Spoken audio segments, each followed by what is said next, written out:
Hey, I'm Mike Gilliam, and welcome to Let It Rip. We're coming to you from the CUNY TV studios in the shadow of the Empire State Building in New York City. We have lots to talk about. The former president has been indicted, arrested, and charged, and he found himself the defendant in the same courthouse as the Central Park Five after pushing for them to get the death penalty. We'll discuss. We'll also look at the expulsion of two young black state representatives in Tennessee and their subsequent reinstatement, and all of the racial components of that controversy and the people in the legislature. And we also want to give big props to the LSU women's basketball team for winning the national championship. We'll talk about their success, including how race is playing a role in the aftermath of their big win. Here to offer their insight, we have two guests.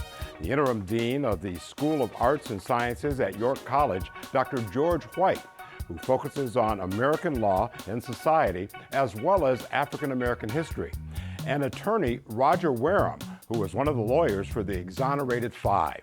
This is Let It Rip.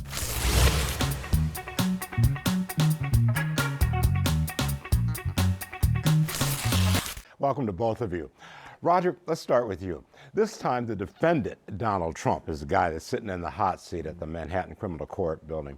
Now, you were there with your clients many years ago, and he was calling for the death penalty. Right. What's your reaction when you see all of this? There's irony there, right? Right. There's clearly irony, and there's a form of poetic justice that he's in the building where he basically condemned our guys to death. Even before they had been indicted, he was already calling for the death penalty. They hadn't even been indicted. If he called the shots, your guys would be dead. Right. They would be dead. And even though the death penalty was actually reinstated after that, in the part he had a large role to play in that. So the fact that he is in that building, in that courtroom, like you say, is ironic. He certainly entered in much different circumstances than they did. They came in, they had a perp walk, they were being abused, they were humiliated, their addresses were put in the newspaper. They were convicted before they even went to trial. He's coming in under circumstances where he's escorted by the Secret Service, and He didn't even have a mugshot. No, Yeah. but I The think only thing that happened is when that guy let the door slam on him. right. So I think for him, just the fact that he had to be there, I think is embarrassing. Hopefully, the outcome will be what he actually deserves. Mm-hmm. George, you've been following the case. Mm-hmm. He has a lot of cases. He's got the E. Jean Carroll rape case coming up. He's got the Georgia situation about trying to affect the outcome of the election there. He's got Jack Smith's investigations in the January 6th, and also his investigation of the documents. What do you make of all that? Well, I think that it's finally, the wheels of justice have been cranking slowly, but they're finally turning. And I think that you've got a number of folks who are invested in creating some sense of justice. Throughout his presidency, there was a sense that, he could just do anything, even when you have congressional oversight pointing out the various violations, whether it's Hatch Act violations or other violations, the old post office and turning that into a for-profit, essentially bribery scheme. And so finally, thankfully, Fannie Willis in Fulton County, Georgia, is the one I'm really paying attention to because of the very clear evidence there and because she's bringing a whole lot of people to testify in front of her grand jury. So I think that's going to be fascinating. Mm-hmm. What do you think about that particular case, Roger? Do you think that's the one? That certainly is one of them. I know Alvin Bragg. I've dealt with him over the years around some different cases. And the fact that when he first came into office, he dropped a case that was already being investigated because he didn't think it was tight enough. For him to come back and bring a case knowing everything he's going to face with that, the attacks from Trump and Trump supporters and all the type of death threats that go along with it, I don't believe he would bring that case unless he thought it was tight. I think the position that I take is that any crime he committed, he needs to be convicted of. Certainly from what I know from the media, The Georgia case seems, I mean, everybody knows about that. Get me the votes. Because of the phone call, yeah. Because of the phone call. So that's the smoking gun. So I'm hoping that he goes down on all of them. Mm-hmm. Yeah, I think that I have exactly the same reaction to the particular case here. Alvin Bragg, why would he bring that case if he didn't have the goods? Right, You know, right. It's political suicide. Right. Mm-hmm. Right. Yep, yep. You know, let's talk about the Bragg case a little bit. To me, it seems like a strong case. Yeah. You know, I think that people may not know what's really going on totally with that case. Do you think that is he playing chess with Donald Trump? I'm talking now about the $250 million Letitia James case that he just sat for a deposition in, where he answered questions. Right. Is that going to come back to haunt him? It could. I believe that, you know, it's going to be, or it may prove difficult. I'm not a practicing attorney, but it may prove difficult to take evidence from a civil case and use that in a criminal case. But I do think that it does expose him perhaps not only in the minds of prosecutors, but expose him, his willingness to just throw money at problems and just, let's get rid of this, let's just do this, that there's a pattern and practice that Bragg could then demonstrate because he's seen it in the Letitia James case, and jurors are human beings. They see a pattern and practice, they'll follow it. And it's like, yeah, this makes sense. And since Michael Cohen's already been arrested and served time for doing this very act for the benefit of unindicted co-conspirator number one, seems like it's pretty solid to me. And just on the procedural point, anything he says under oath, if it contradicts what he says in the criminal case, it can be used against him. The fact, usually what happens is, if you have a client who you may have a complaint against the police or a suit against the police, and the civil case is coming and the criminal case hasn't begun, usually caution your client not to testify at the civil case, because anything you say under oath can be used. So if he said anything that will help Bragg's case, the fact that it was in a civil case won't help him, won't protect him. Where do you see this all going? What do you think is going to really happen here at the end of the day? That's a tough one. Yeah, right. That's very interesting, given he's sort of like John Gotti in terms of being able to have stuff bounce off of him. You know, criminally or in terms of the legal cases, I think there's going to be some convictions. What is that going to mean in terms of if he's running for president or even if he's elected president? And then his ability to influence I mean, there's just a lot of stuff up in the air. And I think, although some of this is happening within the legal arena, it's really the larger political arena in terms of what's happening in this country, in terms of the whole motion towards the right, in terms of the development of fascism, in terms of what Trump represents. I think the point you were making earlier was, or George was making, was that he says anything, he does anything. And that's how that's what he did during his presidency. He really accelerated this whole motion towards there being no such thing as objective reality, that there's no such things as facts, that the facts are simply whatever people believe, as opposed to something that this is a piece of paper. Right. Somebody said, well, no, this is a rose. He said, no, this is a piece of paper. And it's as if that's up for question. And I think that's what the real danger represents, whether he's convicted or not. It's just the whole mindset in this country around what is reality, what you can do, what is so-called democracy, and his ability, or people around his ability, to pardon him for different things. They can't pardon him for a state conviction, but I think it's a You think he'll ever do jail time? I think it's possible. I think it's possible. If he gets convicted of a felony, it's possible. Depends on if the tax for the fraud case in New York that Bragg is prosecuting him about misuse of money, and for, you know, maybe the Georgia case probably stronger in terms of the likelihood of him serving time. Mm-hmm. Yeah. And if I could jump in here, one of the things that this entire episode calls to mind is the rebirth of the Ku Klux Klan in the early part of the 20th century. And I say that not lightly, but that the Klan in the 19-teens and 1920s, used rhetoric very similar to the MAGA rhetoric, where they saw themselves as real America, and they were the defenders of Americanness against Black people, Latinos, Asian immigrants, European immigrants who were new arrivals to this country. And so they were going to define what it meant to be American. And ironically, in the mid 1920s, late 1920s, the organization kind of fell into disrepute. And I could say with definitively in Colorado, the Colorado Grand Dragon, a guy named John Galen Locke, was investigated for tax fraud.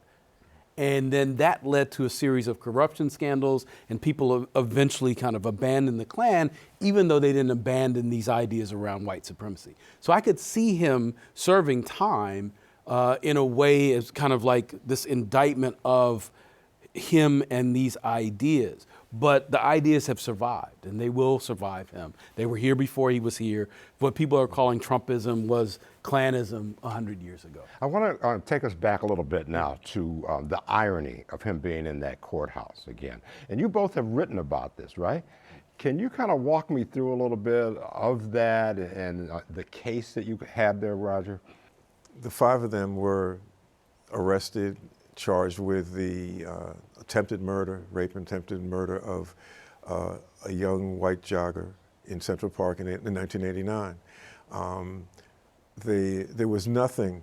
I mean, when the police found her, she was in a ravine, in a muddy ravine. She lost 75% of her blood. She almost died. They got picked up as they were leaving the park. A number of kids got picked up because there have been kids going up and through the park. But when they were picked up, there was nothing. There was no blood on them. There was no mud on them. There was nothing to connect them to her attack. And basically, they got held. All of them were, with the exception of Corey Wise, they were all under 16, so they shouldn't have even been questioned without their parents being there, their guardians being there. And what the police did, they had veteran homicide detectives, and they put each of them in a room and said, look, I know you didn't do this, but I know these guys did it, and they're bad guys, and if you tell us what they did, you'll be able to go home and see your parents. And so Trump, a few days later, took out this full-page ad in the 4 New York City newspapers calling for the death penalty, saying that they should be convicted. Eventually, after they were exonerated and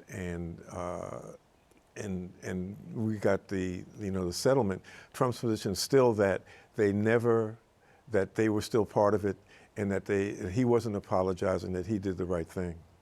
And George? This is part of this reflection of him. And so in this case, he's not locked away in a basement without representation. He's not questioned for hours at end. As Roger said, Bragg's decision came after initially deciding not to take the case. So there's a tremendous amount of deliberation that went into this. So again, the irony is there's a rush to judgment on one hand, and he's part of that. And here you've got serious deliberation for months, if not years, about whether or not to bring a case, and people finally deciding, yeah, we should go ahead and prosecute this. Okay, that's going to have to be the last word for this segment. But I'd like to have both of you kind of stick around for a minute here. We're going to take a short break, and when we come back, we'll talk a bit more about democracy under attack in this country and the expulsion of 2 young black representatives from the state legislature in Tennessee and the situation in that state.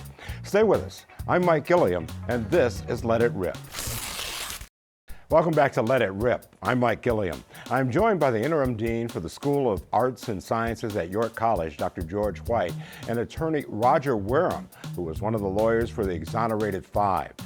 Let's turn our attention to Tennessee and that horrible situation down there that saw Representatives Justin Jones and Justin Pearson expelled from the State House after taking part in a protest against gun violence.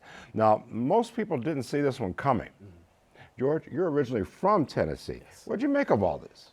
It was definitely stunning, and I think that it exposed a nerve that both Justin's and Gloria Johnson would participate in a protest on the heels of a shooting at a Christian school. Mm-hmm. And so I think the state legislature was so embarrassed and humiliated that they just went to the nuclear option and decided to remove these guys altogether.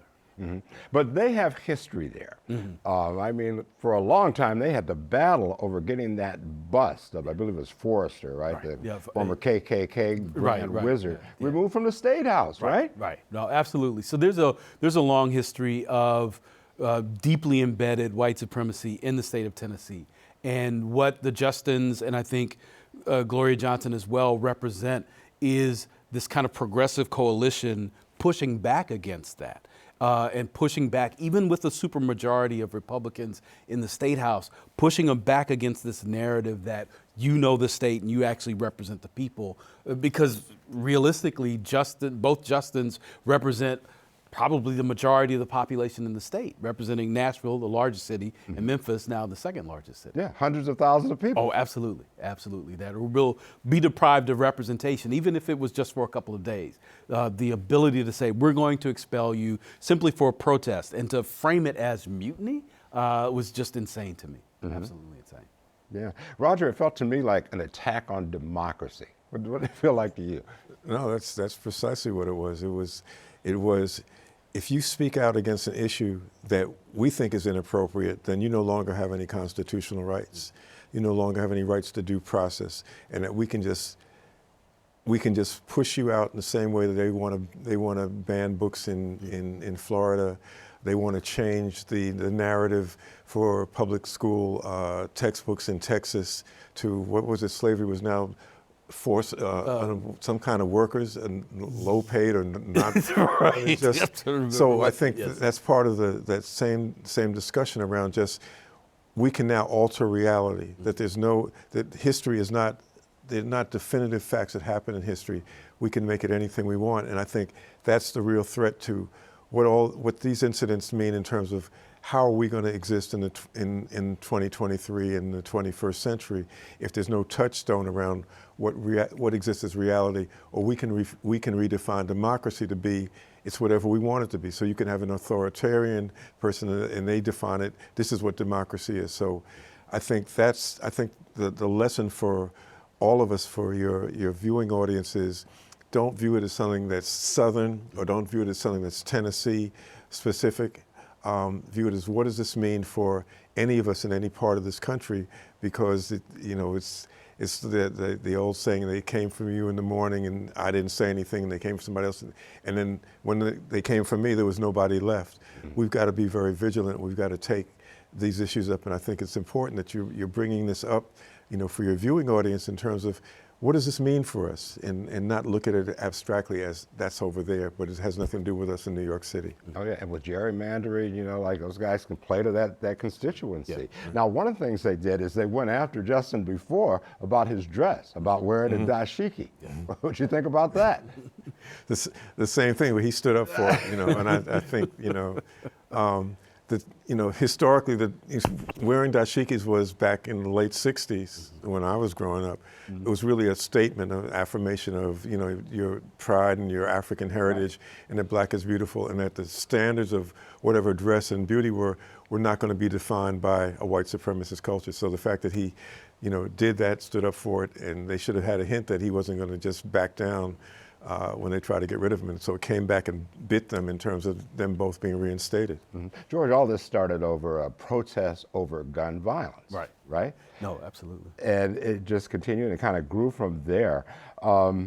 At this point, where do you think it kind of goes for them? I mean, because this has kind of morphed into something beyond just the gun violence. This has morphed into like racism and how you're handling that, because there was no due process here. Right. No, there absolutely was no due process. And I think Roger's really on the money, because this is about a larger issue. In part, it's around our reaction to gun violence and how we're going to confront this issue. But it is also around shaping a narrative and shaping truth. And part of the truth is, most Americans, no matter what their political affiliation, do want certain kind of common sense gun laws. And so to eliminate that conversation altogether and then pretend to speak for the American people is to pretend that a piece of paper is now a rose and we can call it whatever we want to. So we don't have to have those discussions, to hide history so that we don't have to look back and say, well, this is what actually happened. How can we fix it going forward? When we don't even have, with the CDC, the ability to actually study gun violence and then offer reasonable solutions. So it goes, like Roger said, to the very notions of what democracy is about, in part in terms of understanding a fixed set of reality. But then, to me, the quiet part of democracy is empathy. Mm-hmm. And without empathy, nothing can happen. We can't create a shared space for all of our fellow citizens. And so the reaction will be, well, we're going to silence you. And you don't get to speak. You don't have any rule. And I do think everybody should be very concerned about that. Which is kind of ironic, too, because, for years, people of our age, we've waited on the younger generation. Yes. We say, man, are they going to step up here? Because we can't go on forever. Right. Right. Then these young brothers finally stood up. Mm-hmm. And this is what happened to them. Yes. I mean, was this an example, or is this the point at which the younger generation finally has arrived here and they're going to do their thing? I think so. As Malcolm would say, time will tell. But I think the conditions, there's the old saying that oppression breeds resistance, and I think some people are, they get to it at different points in time. Nobody's born an activist, nobody's born a militant, nobody's born a revolutionary. Conditions develop that, and the conditions in the United States at this point in time, in terms of just the whole crisis in capitalism and what it means in terms of the real destruction of the quality of people's lives that it can't get out of, is going to breed that type of resistance, particularly around the issue of white supremacy. Yeah. Mm-hmm. Yeah, I absolutely agree, and I think that what their protest demonstrates, if you look at the people who were in the gallery, I mean, this was a rainbow coalition of young people who had come out from Nashville, from Memphis, from all over the state, demanding action from the state legislatures. And I think it's going to have tremendous legs down the road. Okay, it's young people. Yeah. Good conversation, but that's going to have to be the last word. I want to thank our excellent guest, Professor and the Interim Dean for the School of Arts and Sciences at York College, Dr. George White, and attorney Roger Wareham, who was one of the lawyers for the Exonerated Five, and who has handled a lot of high-profile cases in New York. Thank you both for coming in. We appreciate it. Thank you. Thank you. We're going to take a short break. When we come back, big props to the national champion LSU women's basketball team and a clear-eyed look at some of the vitriol directed at some of the players after the big win. I'm Mike Gilliam, and this is Let It Rip. Welcome back to Let It Rip. I'm Mike Gilliam. We need to take a few moments to recognize the LSU women's basketball team winning the NCAA championship. LSU star Angel Reese and her team showed the world, but their win over the University of Iowa was not without controversy. Once they won, the racial undercurrent that had been percolating beneath the surface was unleashed. You had a black team facing a largely white opponent. Commentators and Twitter users took aim at Reese for taunting Iowa star Caitlin Clark at the end of the game, even though Clark has been known to taunt and play to the crowd. She even did it during this tournament. The founder of Barstool Sports, Dave Portnoy, tweeted that what Reese did was classless. He denied it had anything to do with race. Liberal podcaster Keith Olbermann tweeted out, "What a effing idiot" about Reese, and later had to apologize. But many in the black community see it as a double standard laced with racism. ESPN's Stephen A. Smith said, "We all know this is a black-white issue here." He went on to say that Caitlin Clark did the exact same thing in other games. Even First Lady Jill Biden threw gas on the racial firestorm, saying, quote, "I know we'll have the champions come to the White House. We always do. So we hope LSU will come. But I'm going to tell Joe I think Iowa should come too because they played such a good game." Whoa, backlash. Angel Reese tweeted it was a joke. Biden's people backtracked. Winners get to go to the White House, not losers or the runner-up. There's no participation award. If Larry Bird and the Celtics won the NBA championship over Magic Johnson and the Lakers, you think America would be clamoring for the Lakers to share the spotlight with the Celtics, who at times had 10 of 14 white players on the roster? No way. Maybe we haven't come so far with sports and race from a few years ago when shock jock Don Imus referred to the Rutgers women's basketball team as, quote, "a bunch of nappy-headed hoes." Maybe it's time for some introspection. One commentator got it right when she asked, if you have a problem with Angel Reese, ask yourself why. If you didn't have a problem with Caitlin Clark doing the same thing, same question, why? Maybe we can start to see what's driving our feelings with those questions. That's it for now. I'm Mike Gilliam. Thanks for joining us, and we'll see you next time on Let It Rip.